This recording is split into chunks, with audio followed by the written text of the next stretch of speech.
السلام عليكم ورحمة الله وبركاته. لو سمحت أنا هبدأ البث مباشر بخصوص واقعة الحرم، بس إن شاء الله مستني بس أي حد يطلع يوضح لي الصورة كويسة والصوت واضح أو لأ. نشوف الصورة كويسة يا جماعة لو سمحت بعد إذنكم، الصوت كويس يعلمني. الصوت واضح إن شاء الله. معلش اللي سامع الصوت واضح. السلام عليكم ورحمة الله وبركاته. أنا عبد العزيز صاحب واقعة الحرم. أول حاجة وأول هام أحب أشكر المملكة العربية السعودية. حفظ الله بلادنا وبلاد المسلمين أجمعين. بالنسبة للسعودية أو بالنسبة لمصر أو بالنسبة لأي دولة، إحنا كلنا في الأول وفي الآخر عرب ومسلمين وموحدين بالله. بالنسبة للفيديو اللي انتشر، مش حابب والله إن أنا أصلا في البداية أصلا إن أنا أطلع بالصورة ديت، تمام، ولا حابب والله إن حد أي حد يتأذى، مش حابب إن أي حد يتأذى بسببي. أنا راجل طالع أعمل عمرة، طالع أعمل عمرة وطالع أزور بيت ربنا. الواحد طالع يفضي كل حاجة جواه. طالع قد ما في العمرة يعني بمعنى أصح. أول حاجة الفيديو ما كانش له داعي إن هو يطلع بالطريقة ديت ولا بأي طريقة أصلا عامة، تمام. آه، شاكر جدا للجهات المختصة بالمملكة العربية السعودية وبالخاص بالحرم الملكي. ربنا يحفظنا جميعا ويحفظ بلادنا وبلاد المسلمين. تم التدخل في وقتها بالظبط ما كملش حوالي 3 دقائق. رحت انا مكتب الامن اللي موجود في الحرم، جزيل الشكر ليهم بصراحه، كل ادب كل احترام كل اخلاق. الموضوع يعني مش مستاهل اللي اتقال فيه او اللي طالع بقى يقول انت مش عارف ايه وكون مصري او كون مغترب. لا حضراتكم، احنا كلنا في الاول وفي الاخر مسلمين. ملهاش داخل انا مصري او هو سعودي او الكلام ده كله. كل شخص بيسيء لشخصه.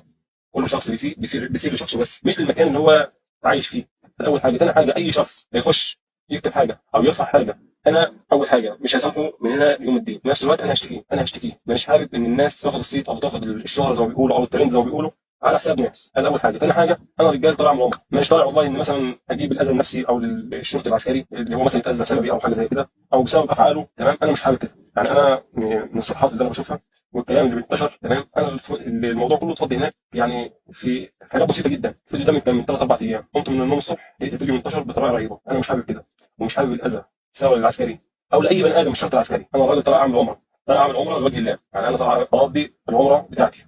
ما مش طالع والله بقى ان انا اتشاكل او اتصور او مثلا بيني وبين الشرطه حاجه. بالعكس، الشرطه السعوديه في منتهى الادب ومنتهى الاحترام، وما شفناش منهم الا كل خير بصراحه، سواء دلوقتي او قبل كده. انا ما بعتبرش نفسي ان انا هنا راجل مقيم او ان انا راجل اجنبي. لا، انا هنا في بلد التاني. انا هنا في بلد التانيه. في ناس تطلع في التعليقات تقول لك ما تسيبش حقك. حق ايه؟ انا راجل في بيت ربنا. في ناس تطلع تقول لك انت ما مديتش ايدك عليه. ما مدي يعني مين؟ بغض النظر هو عسكري او مش عسكري، انا راجل طالع اعمل عمره. انا راجل طالع اعمل عمره، مش طالع اعمل مشاكل.